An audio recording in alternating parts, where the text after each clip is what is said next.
of surgery, but it is not liposuction or a tummy tuck. It is a major abdominal operation that for massively obese people may literally be a lifesaver. It was very tiresome to walk in the distance of 1 square block. I had to stop out at about 3 times, take a breath to rest my back, usually with the support of a parking meter or a telephone booth.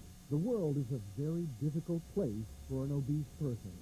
Walking into McDonald's and having to sit down and being able to sit in the booth. You just don't get in the booth. They don't make them for big people. The standard prescription when you're overweight is watch what you eat and get some exercise. But when you are truly obese, that advice is just not realistic. I spent most of my days in bed because everything else was uncomfortable.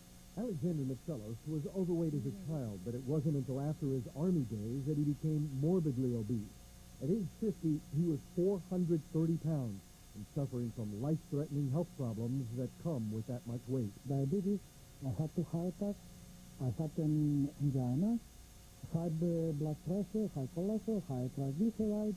My average medication was about 14 different pills a day. This is Alexander today, 210 pounds lighter than he was just 7 months ago. And if that doesn't sound impressive, check out the pants he was wearing last July. There's room for both of us in here. 55, 58. Right now I'm wearing 42 weight. From a 58. From 58. So how did Alexander lose so much weight so fast? Camille Perugia is about to find out. She's going to have stomach surgery in a few minutes. It's a step most people would consider desperate, but Camille sees it as a last chance at life. I don't have a life. I can't go outside of the house. I can't be seen. I can't walk. I can't do the things I want to do. Camille is 5'4" and weighs 373 pounds. She's been seriously overweight for most of her 66 years. She's lost and gained hundreds of pounds on multiple diets and medications. Nothing works. She's diabetic, has arthritis and high blood pressure. This is her last hope. With the operation that we're doing, more than 90% of our patients lose 70% of their excess weight. The operation is an improved version of the old-time stomach stapling.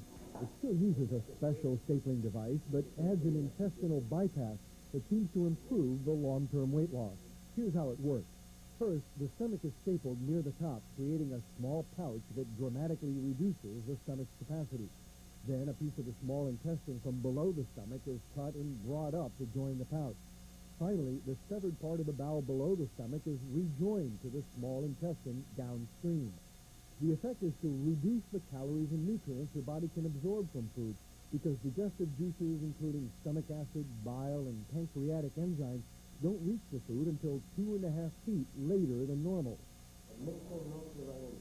It only takes about 2 hours, but it will likely change Camille's eating habits for life. How big did you say that pouch is? The pouch is about 32 feet. That's about half a glass of water. And that sounds very small. Yes. The text is very small. This patient will not have normal dietary habits anymore. I mean, they cannot go to the restaurant and order a big steak. They will just won't be able to eat them. Even more remarkable than the weight loss is what it does to their medical condition. High blood pressure drops as the pounds come off.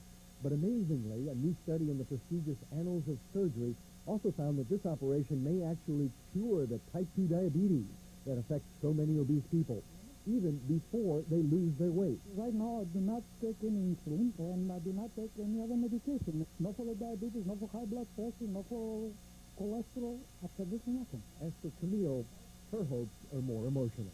It takes its toll